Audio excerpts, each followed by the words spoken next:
അസ്സലാമു അലൈക്കും വറഹ്മത്തുള്ളാഹി വബറകാതുഹു. ബിസ്മില്ലാഹിർ റഹ്മാനിർ റഹീം. അൽഹംദുലില്ലാഹി റബ്ബിൽ ആലമീൻ. അല്ലാഹുമ്മ സ്വല്ലി വസല്ലിം വബാരിക് അലാ ഹബീബിക വറസൂലിക സയ്യിദനാ മുഹമ്മദിൻ വആലിഹി വസഹ്ബിഹി അജ്മഈൻ. അമ്മാ ബഅദ്.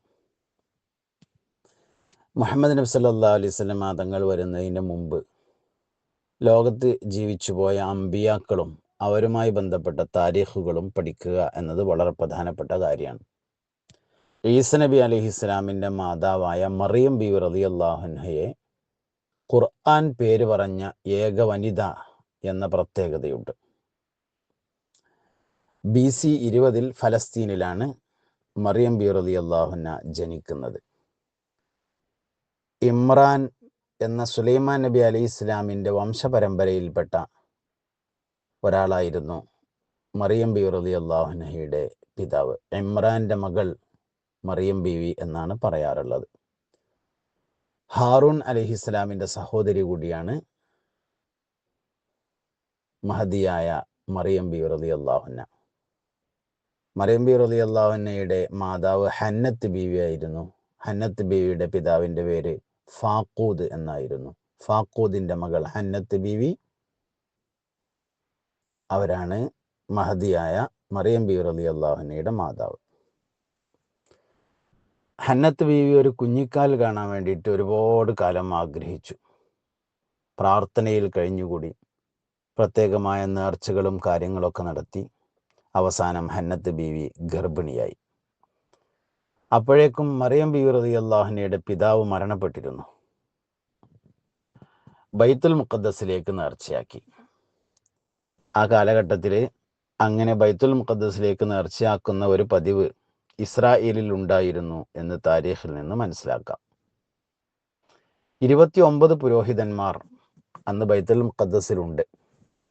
എല്ലാവരും മറിയം ബീവിയെ ഏറ്റെടുക്കാനും പരിപാലിക്കാനും നോക്കാനും തയ്യാറായി.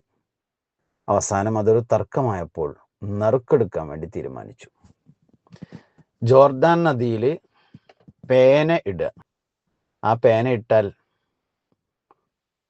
ആരുടെ പേനയാണോ മുകളിൽ പൊന്തി നിൽക്കുന്നത് അവർക്ക് കുട്ടിയെ ഏറ്റെടുത്ത് നോക്കി പരിപാലിച്ച് വളർത്താം എന്നതായിരുന്നു തീരുമാനം. ഒരു തോണിക്കാരനായ സക്കരിയ നബി അലൈഹിസ്സലാമിൻ്റെ പേനയാണ് പൊന്തി നിന്നത്. അവർക്കാണ് ലഭിച്ചത്. മറിയം ബീവി റളിയല്ലാഹു അൻഹയുടെ ഉമ്മയുടെ സഹോദരി ഭർത്താവ് കൂടിയായിരുന്നു സക്കരിയ നബി അലൈഹിസ്സലാം.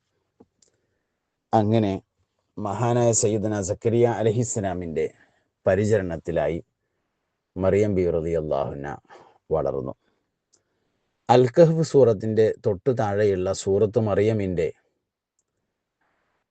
ആദ്യത്തെ 10 ആയത്തുകൾ കഴിഞ്ഞാൽ പിന്നീട് 16 15 ആയത്ത് മുതൽ മറിയം ബീവി റളിയല്ലാഹു അൻഹയുടെ താരീഖാണ് ആരംഭിക്കുന്നത്. വദ്കുർ ഫിൽ കിതാബി മറിയമ ഇദിൻതബദത് മിൻ അഹ്ലിഹ എന്ന് പറഞ്ഞുകൊണ്ട് പരിശുദ്ധ ഖുർആൻ മറിയം ബീവി റളിയല്ലാഹു അൻഹയുടെ താരീഖ് പറയുന്നുണ്ട്. പള്ളിയിൽ താമസമാക്കി, പള്ളിയുടെ ചെരുവിൽ പ്രത്യേകം തയ്യാറാക്കിയ സ്ഥലത്ത്. ആ സമയത്ത് മനുഷ്യരൂപം പ്രാപിച്ചുകൊണ്ട് സയ്യിദന ജിബ്രീൽ അലൈഹിസ്സലാം വരികയും മറിയം ബീവി റളിയല്ലാഹു അൻഹ ജിബ്രീൽ അലൈഹിസ്സലാമിനോട് ചിട്ടയായ ചില അന്വേഷണങ്ങളും ചർച്ചകളും നടത്തുകയും ഒക്കെ ചെയ്യുന്നത് താരീഖിലുണ്ട്. മറിയം ബീവി റളിയല്ലാഹു അൻഹ ഈസ നബി അലൈഹിസ്സലാമിനെ ഗർഭം ചുമക്കുന്നതും ആളുകൾ അതിനെക്കുറിച്ച് എന്തൊക്കെയോ പറഞ്ഞു പരത്തുന്നതും മറിയം ബീവി റളിയല്ലാഹു അൻഹ വളരെയധികം വിഷമിക്കുന്നതുമൊക്കെ താരീഖിൽ കാണാം. ഈ സമയത്ത് അല്ലാഹു സുബ്ഹാനഹു വ തആല മറിയം ബീവിക്ക് ചില നിർദ്ദേശങ്ങൾ നൽകുന്നതാണ് ഈ വചനങ്ങളിലെ ഏറ്റവും പ്രധാനപ്പെട്ട ഭാഗം. മറിയമോ, നീ ദുഃഖിക്കരുത്. നീ ഇരിക്കുന്നതിൻ്റെ താഴ്ഭാഗത്ത് അരുവി ഒഴുകിക്കൊണ്ടിരിക്കുന്നുണ്ട്. ആ അരുവിയിൽ നിന്ന് വെള്ളം കുടിച്ചുകൊണ്ടും നീ ചാരിയിരിക്കുന്ന ഈത്തപ്പന മരത്തിൽ നിന്ന് പഴുത്തു പാകമായ ഈത്തപ്പഴം താഴേക്ക് വർഷിക്കും. അത് കഴിച്ചുകൊണ്ടും കണ്ണ് കുളിർമയായിരിക്കണം എന്ന് അല്ലാഹു റബ്ബുൽ ഇസ്സത്ത് മറിയം ബീവി റളിയല്ലാഹു അൻഹയോട് പറഞ്ഞതിന് ഖുർആൻ സാക്ഷ്യപ്പെടുത്തിയിട്ടുണ്ട്. നിശബ്ദത വളരെ പ്രധാനമായും മറിയം ബീവിയോട് അള്ളാഹു നിർദ്ദേശിച്ചു, ഫഇമ്മാ തറയിന്ന മിനൽ ബശരി അഹദൻ ഫഖൂലി ഇന്നി നദർതു ലിർറഹ്മാനി സൗമൻ ഫലൻ ഉകല്ലിമൽ യൗമ ഇൻസിയ. മറിയമോ, ഏതെങ്കിലും മനുഷ്യർ നിന്നോട് സംസാരിക്കാൻ വന്നാൽ സംസാരിക്കാത്ത നോമ്പാണ് എനിക്കെന്നും അതിനാൽ ഞാൻ മനുഷ്യനോട് സംസാരിക്കുകയില്ലെന്നും പറഞ്ഞേക്കുക എന്ന് പറഞ്ഞു. മറിയം ബീവി റളിയല്ലാഹു അൻഹ നിശബ്ദതയെ ഇഷ്ടപ്പെടുകയും നിശബ്ദതയെ പാലിക്കുകയും ചെയ്തു. നിശബ്ദതയെ അള്ളാഹു ഇഷ്ടപ്പെട്ടു എന്നതിൻ്റെ തെളിവാണ് മറിയം ബീവി റളിയല്ലാഹു അൻഹയുടെ കുട്ടി ഈസ നബി അലൈഹിസ്സലാം തൊട്ടിലിൽ കിടന്ന് സംസാരിച്ചത് എന്ന് ചരിത്രകാരന്മാരിൽ പലരും അഭിപ്രായപ്പെട്ടിട്ടുണ്ട്. ജീവിതത്തിൽ ഒരുപാട് സന്ദേശങ്ങൾ നൽകുന്നതാണ് മറിയം ബീവിയുടെ ജനനവും ജീവിതവും പള്ളിയിലെ താമസവും ഗർഭവും അനുബന്ധ സംഭവങ്ങളുമെല്ലാം. ഗൈനക്കോളജിയുടെ ഇസ്ലാമിക് പേഴ്സ്പെക്ഷൻ സംസാരിക്കുമ്പോൾ സൂറത്ത് മറിയമിൻ്റെ മറിയം ബീവി റളിയല്ലാഹു അൻഹയെ കുറിച്ച് പറഞ്ഞിട്ടുള്ള 10ലധികം വചനങ്ങളെയാണ് ചർച്ചാവിധേയമാക്കാറുള്ളത്. അതിലെ ഓരോ വാക്കുകളും വലിയ വലിയ ധാരാളം ആശയങ്ങൾ സമ്മാനിക്കുന്നതാണ് എന്ന് കാണാൻ പറ്റും. ഗർഭിണികളോട് ഈത്തപ്പഴം കഴിക്കാനും പച്ചവെള്ളം കുടിക്കാനും അതിൽ നിർദ്ദേശിച്ചതായി കാണും. ഈത്തപ്പന മരം പിടിച്ചു കുലുക്കാൻ പറയുന്നുണ്ട്.